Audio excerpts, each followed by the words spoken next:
우리는 지난 시간에 이 뱀으로 변장한 사탄의 꾀임으로 아담과 하와가 하나님께서 먹지 말라고 한 이 선악과를 먹은 이야기를 말씀드렸습니다. 여러분, 사탄이 먼저 누구에게 유혹했습니까? 바로 아담이 아니라 하와이지요. 왜요? 아담은 하나님의 말씀을 직접 받았기 때문입니다. 아담은 하나님의 말씀을 중히 여겼지만 하와는 남편에게서 간접적으로 받았기 때문이죠. 즉 하나님의 말씀을 소홀히 여겼기 때문이죠. 이런 우리가 하나님의 말씀을 소중히 여기고요, 날마다 하나님의 말씀을 묵상할 때 사탄은 우리를 무너뜨릴 수 없음을 여러분 기억하시길 바랍니다. 우리가 말씀을 지킨 것이 아니라 말씀이 우리의 인생을 지켰다, 이것을 고백하는 저와 여러분 되길 소망합니다. 자, 또한 아담과 하와가 이 죄를 지은 즉시 어떻게 했습니까? 부끄러워서 숨었지요. 여러분, 창세기 2장 마지막 절에는 벌거벗었으나 부끄러워하지 않았다라고 말합니다. 그러나 인간은 죄로 인해서 자신의 수치심, 부끄러움을 알게 되었습니다. 그래서 하나님을 피해서 도망갔지요. 왜? 죄는요, 하나님과 우리의 사이를 단절하게 만듭니다. 우리가 하나님 앞에서 부끄럽게 만들고 도망가 피하게 만들지요. 여러분, 그렇다고 해서 우리가 하나님께 도망갈 수 있을까요? 우리가 요나를 잘 알지요. 요나가 하나님을 피해서 이 니느웨가 아니라 다시스로 향하는 배를 탔습니다. 도망갔습니까? 그렇지 않았지요. 왜요? 우리 하나님은 시간과 공간을 초월하시는 분이기 때문입니다. 하나님은 요나와 함께 하셨습니다. 요나를 살리기 위해서 이 큰 물고기를 준비하셨지요. 이 아담과 하와가 나무 뒤에 숨었지만 이 하나님은 그가 어디에 있는지 아셨습니다. 그래서 뭐라고 하셨지요? 네가 어디에 숨었느냐? 어디에 있느냐? 여러분, 왜 이 질문이 중요할까요? 바로 하나님께서 우리 인간에게 던지신 첫 번째 질문이기 때문입니다. 여러분, 죄는 무엇일까요? 바로 내가 있어야 될 자리를 떠나는 것입니다. 신앙, 믿음은 무엇입니까? 내가 있어야 될 자리에 있는 것입니다. 여러분, 내가 있어야 될 자리를 꼭 지키시길 바랍니다. 하나님이 아담과 하와에게 내가 어디 있느냐 물으신 이유는 다시 제자리로 돌아오라는 것이죠. 네가 있어야 될 자리에 다시 돌아오라 말씀하신 것입니다. 우리는 때로는요, 죄와 실수로 인하여 내가 머문 자리를 떠날 수가 있습니다. 여러분, 그때요, 이 창세기의 말씀을 펴셔서 주님의 음성, 내가 어디에 있느냐, 이 음성을 들으시고 다시 돌아오는 저와 여러분 되길 간절히 소망합니다. 자, 오늘 우리 11절 말씀인데요, 우리 함께 읽겠습니다. 시작. 하나님이 물으셨다. 내가 벗은 몸이라고 누가 일러주더냐? 내가 너더러 먹지 말라고 한 그 나무의 열매를 내가 먹었느냐? 아멘. 지금 하나님이 물으셨습니다. 이 아담의 문제가 무엇인지 정확하게 물으셨지요. 그러면 어떻게 해야 될까요?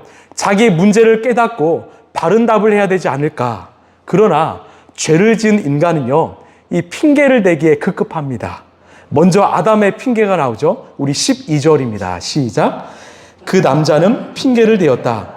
하나님께서 저와 함께 살라고 짝지어 주신 여자, 그 여자가 그 나무의 열매를 저에게 주기에 그것을 먹었습니다. 아멘. 제가 이 말씀을 보면서 저는 솔직하게 이 아담이, 남자가 정말 남자답게 하나님, 맞습니다. 제가 먹었습니다. 제 책임입니다. 이렇게 말했으면 얼마나 좋았을까요? 그런데 이 남자의 망신을 누가 시켰습니까? 아담이 시켰죠. 뭐라고 했어요? 저 여자가 줘서 먹었습니다. 무슨 말이에요? 내 책임 아니라는 거예요. 계속 인간은 죄를 지으면 핑계를 대고요, 그 핑계로 인해서 숨기 바쁘죠. 여자의 책임이라는 것입니다. 그럼 여자는 달랐는가? 우리 13절입니다. 시작. 주 하나님이 그 여자에게 물으셨다. 너는 어쩌다가 이런 일을 저질렀느냐? 여자도 핑계를 대었다. 뱀이 저를 깨어서 먹었습니다. 아멘. 여자도 마찬가지예요. 제가 먹었습니다. 제 탓입니다. 라고 하지 않고 뱀이 저를 깨어서 먹었습니다. 라고 말합니다. 이처럼 죄를 지은 인간의 특징은요, 자기의 잘못을 인정하기보다는 핑계를 댑니다. 거짓말을 하지요. 회피하기 바쁘지요. 여러분, 성숙함은요, 이 실수를 하지 않는 것이 아닙니다. 인간은 누구나 실수를 할 수 있습니다. 인간의 진짜 성숙함은요, 내 잘못을 인정하는 것입니다. 내 실수를 받아들이는 거죠. 그리고 잘못을 고치고 다시 돌아오는 것이 바로 인간의 성숙함입니다. 여러분, 그래서 우리가 입술로 고백할 때 죄송합니다, 미안합니다, 이 말을 부끄러워하지 않길 바랍니다. 무엇보다 예수님이 내 인생의 주인 되는 그 삶을 사시길 바랍니다. 우리 14절입니다. 시작. 주 하나님이 뱀에게 말씀하셨다. 내가 이런 일을 저질렀으니 모든 집짐승과 들짐승 가운데서 내가 저주를 받아 사는 동안 평생토록 배로 기어다니고 흙을 먹어야 할 것이다. 아멘. 자, 우리가 앞절에 이 12절과 13절과 이 14절의 차이가 뭔지 아십니까? 이 하나님께서 사람에게는 이 죄를 지은 이유를 물으셨습니다. 네가 왜 이런 죄를 지었는가? 그런데요, 뱀 즉 사탄에게는 이유를 묻지 않으십니다. 또한 사람은 저주하지 않으셨지만 이 사탄은 저주하셨습니다. 이것이 바로 하나님의 심판이지요. 왜? 사탄은 회복할 이유가 없는 것입니다. 그래서요, 사탄은 하나님의 심판을 받아서 평생 뭐로 기어다닙니까? 배로 기어다니죠. 흙을 먹게 되었어요. 실제로 뱀은요, 오늘날까지 배로 기어다니면서 먹이를 잡아먹을 때마다 뭘 먹습니까? 흙을 함께 먹습니다. 이것이 얼마나 비참한 모습인지 모릅니다. 자, 우리 15절 말씀입니다. 시작. 내가 너로 여자와 원수가 되게 하고 너의 자손을 여자의 자손과 원수가 되게 하겠다. 여자의 자손은 너의 머리를 상하게 하고 너는 여자의 자손의 발꿈치를 상하게 할 것이다. 아멘. 여러분, 집에 가셔서 이 15절을 동그라미 치시길 바랍니다. 여러분, 여기서 여자의 자손은 누구일까요? 바로 신약에 와서 예수 그리스도이시죠. 15절에 너는 여자의 원수가 되는데 여자의 자손이 너의 머리를 상하게 할 거야. 이 상하게 하다가 히브리 말로 이 슈브라고 하는데 어떤 뜻이냐면 이 뭉갠다라는 뜻입니다. 어디를 뭉갭니까? 머리를 뭉개요. 여러분, 머리는 곧 생명이죠. 즉 머리를 뭉개서 치명상을 입혀서 죽게 한다라는 말입니다. 그리고 이 사탄 곧 너는 여자의 자손의 발꿈치를 상하게 할 것이다. 머리가 아니라 발꿈치입니다.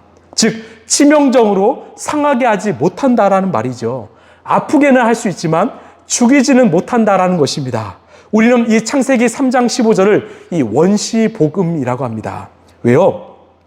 여자의 자손인 예수 그리스도께서 십자가에 달려 죽으셨습니다. 그러나 영원히 죽지 않으시고 다시 부활하셨지요. 이것이 바로 사탄이 여자의 후손의 발꿈치를 상하게 한 사건입니다. 죽이지 못했지요. 또 예수님께서 부활하심으로 인간의 죽음으로 인도한 이 사탄의 머리에 치명상을 입히셨다라는 거예요. 결국 요한계시록 20장을 보면 마지막 날 하나님께서 사탄을 영원히 불에 던져 넣어 소멸하신다고 우리에게 말씀하십니다. 즉 여자의 후손인 예수 그리스도께서 사탄의 머리를 밟아 승리하셨다. 사탄의 생명을 멸하셨다, 이기셨다라는 겁니다. 이것이 바로 이 창세기 3장 15절을 성경에서 처음으로 메시아를 예언한 최초의 복음이라 해서 이 원시 복음이라고 합니다. 여러분, 성경은요 늘 예수 그리스도를 말하고 있습니다. 성경은 늘 예수 그리스도의 구원과 승리와 이 복음을 말하고 있습니다. 우리 16절입니다. 시작. 여자에게는 이렇게 말씀하셨다. 내가 너에게 임신하는 고통을 크게 더할 것이니 너는 고통을 겪으며 자식을 낳을 것이다.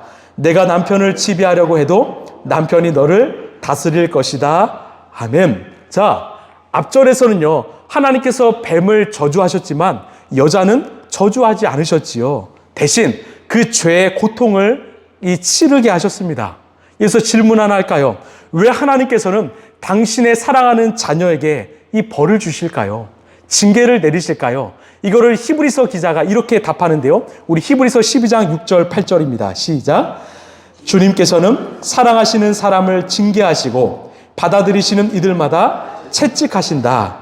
모든 자녀가 받은 징계를 여러분이 받지 않는다고 하면 여러분은 사생아이지 참 자녀가 아닙니다. 아멘. 여러분, 왜 우리에게 그 벌을 주실까요? 징계를 허락하실까요?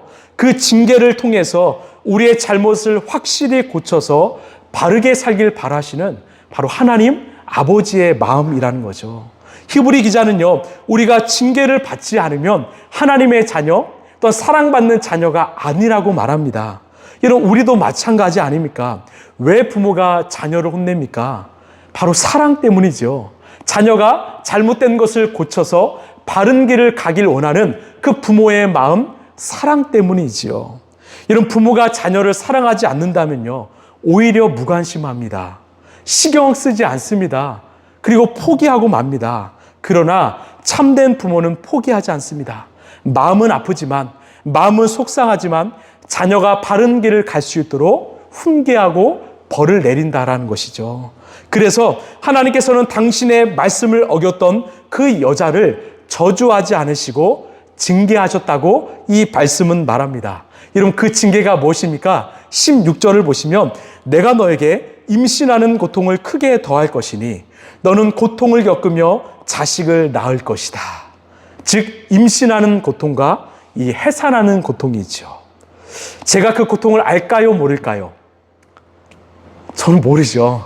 제가 임신도 못 해봤고요.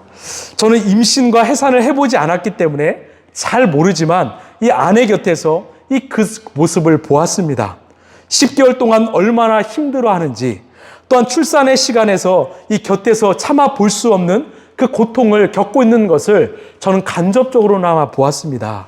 그런데요, 이 여인이 살면서 이 보람될 때가 언제인가 제가 생각해 보니까 바로 생명을 잉태할 때가 아닐까 싶습니다.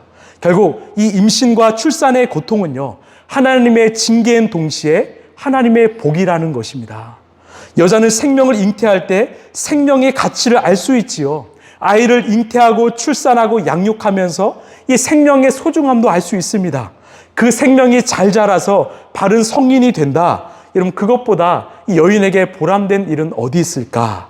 결국 하나님께서 당신의 사랑하는 자녀에게 이 저주가 아니라 이 복을 주시는 분이심을 여러분 믿으시길 바랍니다. 때론 나에게 이 찾아오는 이 어려움이 있습니다. 고난과 고통도 있고요. 억울하기도 하지요. 그러나 그 시간을 잘 통과하시길 바랍니다. 그 길 끝에는 하나님의 복, 하나님의 은혜가 넘치리라 믿습니다. 자, 우리 17절 남자인데요. 자, 시작. 남자에게는 이렇게 말씀하셨다. 그 나무의 열매를 먹었으니 이제 땅이 너 때문에 저주를 받을 것이다. 너는 죽는 날까지 수고를 하여야만 땅에서 나는 것을 먹을 수 있을 것이다. 아멘. 자, 남자에게 말씀하시면서 누구를 저주합니까? 남자가 아니라 땅을 저주합니다. 아까 말씀하셨죠? 하나님이 사랑하는 우리의 자녀들에게는 저주가 아니라 징계를 내리신다라고요. 여러분, 남자의 징계는 무엇입니까? 바로 수고를 해야만 땅에서 나는 것을 먹을 수 있게 되었습니다. 그러면 얼마나 수고해야 될까요? 우리 18절입니다. 시작. 땅은 너에게 가시덤불과 엉겅퀴를 낼 것이다. 너는 들에서 자라는 푸성귀를 먹을 것이다. 아멘. 여러분, 이 창세기에서 2장을 보면 죄를 짓기 전에 이 사람이 땅을 경작하면 쉽게 식물들이, 나무들이 자라난다고 말씀드렸습니다. 그 땅은요, 아주 기름진 옥토밭이었습니다. 그러나 인간이 죄를 지은 후에는요, 쉽게 자라지 않습니다. 왜요? 인간으로 인하여 땅이 저주를 받아서 땅에서 가시덤불이 나오고요, 엉겅퀴가 나옵니다. 그래서 남자는요, 최선을 다해서 그것을 제거하며 경작해야 무언가를 얻을 수 있게 주님이 만드셨다라는 거죠. 여러분, 하나님께서 남자에게 주신 징계가 무엇입니까? 바로 수고하는 일입니다. 가족을 부양하기 위해서 가장으로서 책임을 다하는 거죠. 여러분, 남자에게 있어서 큰 고통입니다.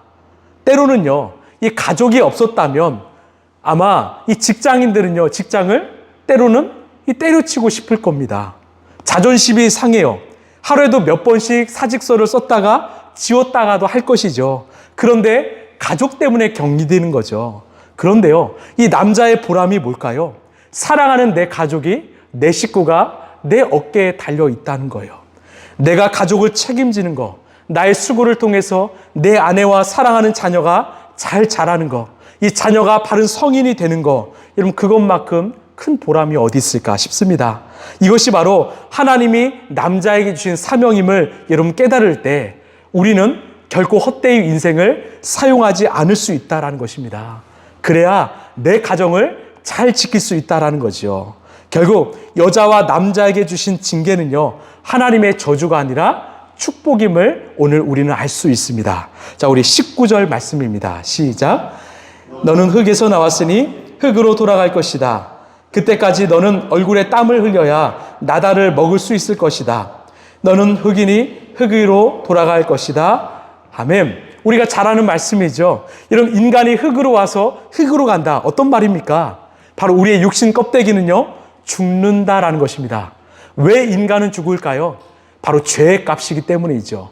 죄의 삭은 사망이기 때문이죠. 여러분, 이 죽음은요, 하나님이 본래 원하신 것이 아니었습니다. 하나님이 만드신 것도 아니었지요. 그러나 인간이 죄로 인하여 우리의 인생에 찾아온 것입니다. 그럼 하나님이 우리를 영원토록 죽게 내버려 두셨는가? 아니지요.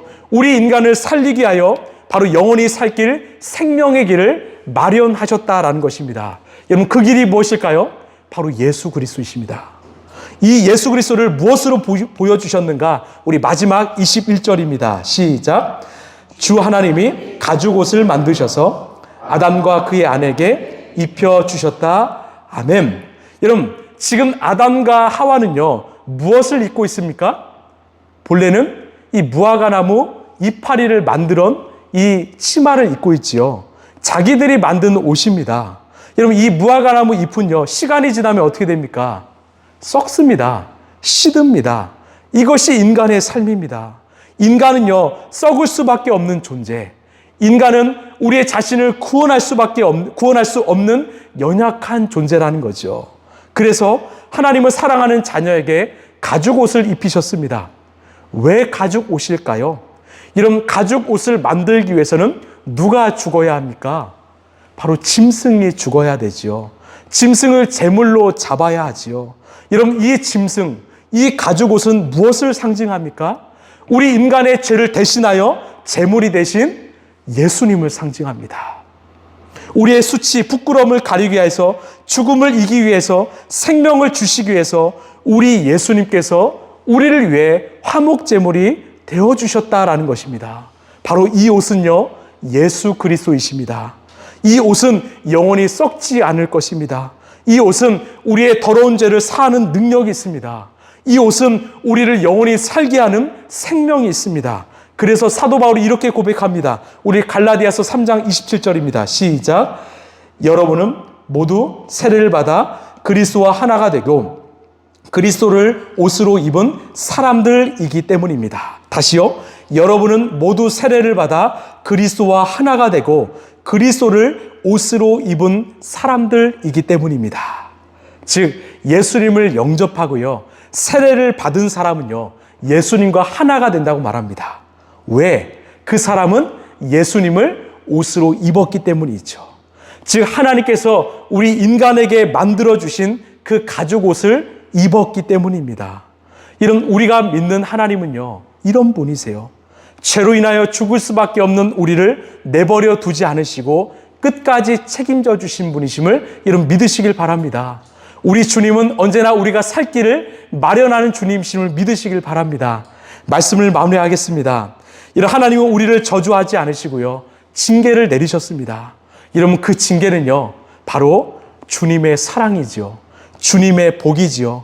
여자는 잉태와 해산의 고통을 통해서, 남자는 수고함을 통해서 오히려 생명의 귀중함을 알게 되었습니다. 하나님이 주신 고통은요, 그 고통으로 끝나지 않고 은혜로 끝난다라는 것입니다. 또한 하나님은요, 우리를 끝까지 책임지십니다. 죄로 인하여 죽을 수밖에 없는 우리를 위해서 친히 예수 그리스도를 우리의 옷으로 입혀주셨습니다. 여러분, 날마다 우리 예수님을 입으시길 바랍니다.